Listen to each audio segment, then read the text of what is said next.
Bareilly is a small city that has probably the best surma for your eyes. My mom used to live in the vicinity of the city between the Bareilwis of Bada Bazaar. A gorgeous confluence of two different cultures and religions, Hinduism and Islam, the city will grip you by its tenderness and poetry. The city has some of the most vintage cinema theaters at its heart, with the best of Bollywood on display. It feels like the city has just enough of everything. With the narrowest of lanes in Qutub Khana, the commercial center of Bareilly, and posh localities boasting modern architecture of the rich, it's an interesting collaboration of the cultural past and the ever-changing present. The summers are hot in Bareilly, much like the rest of the northern India. It's then that everybody in Bada Bazaar wears surma. The people say it cools everything they see and they can't feel the heat. So there I was, wearing surma and sitting with my friends in Gulab Nagar, a noisy neighborhood of the bazaar in August 2019. I was watching the Home Minister Amit Shah's address in the Parliament of India on the Lok Sabha TV. अनुच्छेद 370 के खंड 3 द्वारा प्रदत्त शक्तियों का प्रयोग करते हुए राष्ट्रपति संसद की सिफारिश पर यह घोषणा करते हैं कि यह दिनांक जिस दिन भारत के राष्ट्रपति द्वारा इस घोषणा पर हस्ताक्षर किए जाएंगे और इसे सरकारी गैजेट में प्रकाशित किया जाएगा, उस दिन से अनुच्छेद 370 के सभी खंड लागू नहीं होंगे, सिवाय खंड 1 के नामक अनुसार पढ़ा जाएगा। I had read about the significance of the fragile constitutional setup that Indian Union has with Kashmiris through those very articles. Its abrogation, that too in such a populist and authoritarian way, really had me worried about the way forward. However, Bareilly was boisterous. I could see that the people loved every bit of it. The Bada Bazaar was quiet and policing was everywhere. Gulab Nagar has witnessed few of the worst communal riots during the start of the last decade, and is not really unfamiliar with curfews and excessive policing. Yet, nationalism trumped empathy, it seemed. Cultural harmony persists, political-religious harmony does not. Kashmir was ours. It was just some people in Kashmir who weren't happy with what Modi has done. Tell Mufti and Abdullah that your plan did not work. How the hell can you have your own constitution? It's preposterous. These statements were everywhere, on the streets, in the restaurants, on WhatsApp groups. You just couldn't escape it. I felt worried about how disconnected people have become from reality. Modi sways so much influence on people, he tells it and they believe it. The incident served as a major avenue for the Hindus to unambiguously tease Muslims.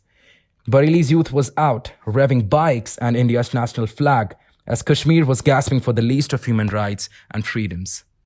I entered the territory of Jammu and Kashmir on 19th June 2021.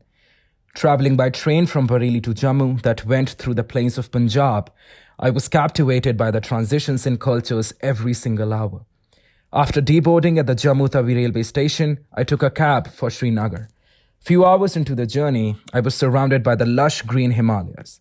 While making inroads into Kashmir, I couldn't lose sight of how different the people are. I noticed Kashmir's distinct language. I failed every time I tried to make sense of it. One thing that stood out to me was the presence of security forces. They were everywhere, on the checkposts and in the markets right between people. I could feel that Kashmir is heavily militarized. On reaching Banihal market, I stopped for a lunch. I was served lamb with Kashmiri rice. I was moved by the chef's generosity and the patience he had while he explained to me a dish that I had never tried before. As I was coming closer to Srinagar, I felt concerned about young boys growing amidst such a massive deployment of security forces. Kashmir shuts down every once in a while. My boy hasn't graduated from his college in Anantnag since 2016 because of this. I thought education would help him get away from the atmosphere of fear that consistently persists in the valley now. Maybe he'll never get out of it, just like me, said the cab driver when I asked him about his son's education and the impact that the shutdowns might have on it. Was it for their own good? I looked forward to figuring out this question myself during the tenure at the Kashmir Wala. While Kashmir was put under a massive shutdown in 2019, the internet stops working, people losing out on their businesses, and the deployment of an enormous number of army personnel to counter the insurgency that might follow, I was conflicted. It's interesting how the Prime Minister magnanimously said that Kashmir finally has freedom from terrorism and it can look forward to a hopeful future, only to turn it into a massive open-air prison. Article 370 और 35A ने जम्मू कश्मीर को अलगाववाद, आतंकवाद, परिवारवाद और व्यवस्थाओं में बड़े पैमाने पर फैले भ्रष्टाचार के अलावा कुछ नहीं दिया। इन दोनों अनुच्छेद का देश के खिलाफ कुछ लोगों की भावनाएं भड़काने के लिए पाकिस्तान द्वारा एक शस्त्र के तौर पर इस्तेमाल किया जा रहा था। Regardless of this, people in Bareilly and Uttar Pradesh brought Azadi home. The mullahs have lost and there's no turning back. They wanted Azadi in Kashmir. We took back exactly that. In fact, it was always ours for the taking. We just needed a leadership that does not play politics all the time. We are happy we got one now, said my uncle who was passing by as I was sitting with my friends deliberating what's gonna come next for Kashmir. In 2019, I started monitoring Kashmir from Bareilly and compared the press coverage by newspapers in my city and the press in Kashmir, which was functioning with a lot of difficulties. The social media sphere in Uttar Pradesh and the Hindi belt is still remained engulfed by hyper-nationalism and toxic press coverage. Kashmir will soon be an avenue for entrepreneurship, and Modi would certainly be a key driver of its growth.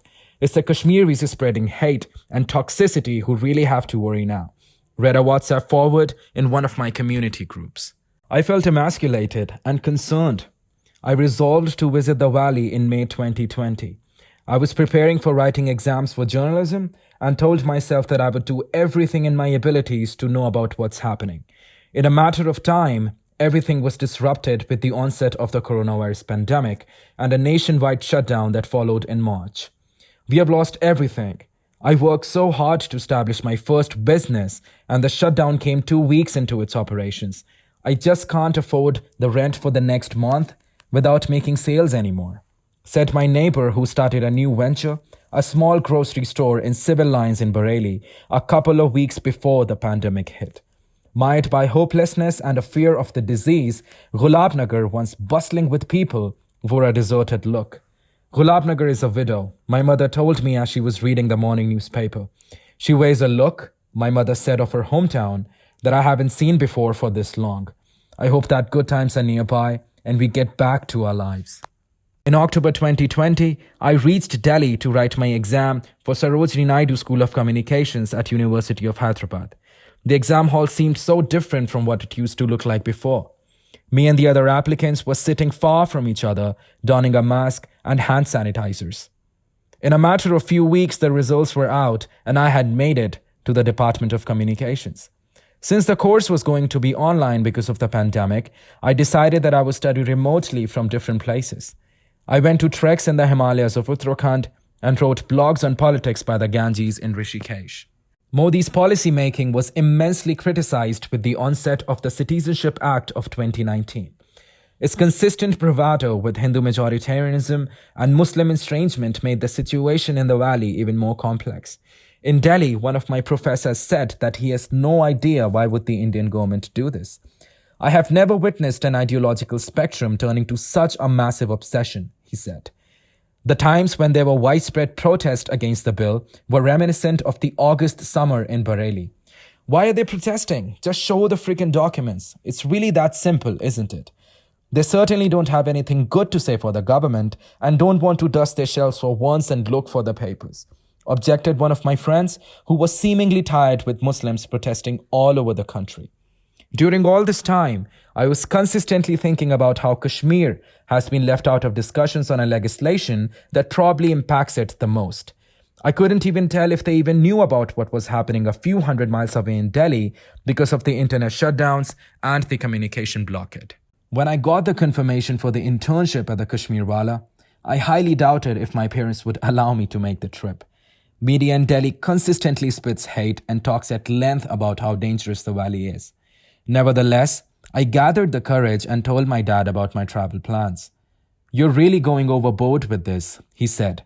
However, after enough convincing and telling him about the significance of this internship for my career, he finally agreed to it. On 19th June 2021, The day I entered Kashmir, the Prime Minister announced an all-party meeting on 24th June. It was on 19th June, exactly 3 years ago, that the BJP snubbed its alliance with the People's Democratic Party, accusing the political representatives from Kashmir of being mired by dynastic politics. Suddenly, the valley was reverberating with political activity, and I felt truly thrilled about my internship. Is New Delhi turning the clock back? I guess only time will tell.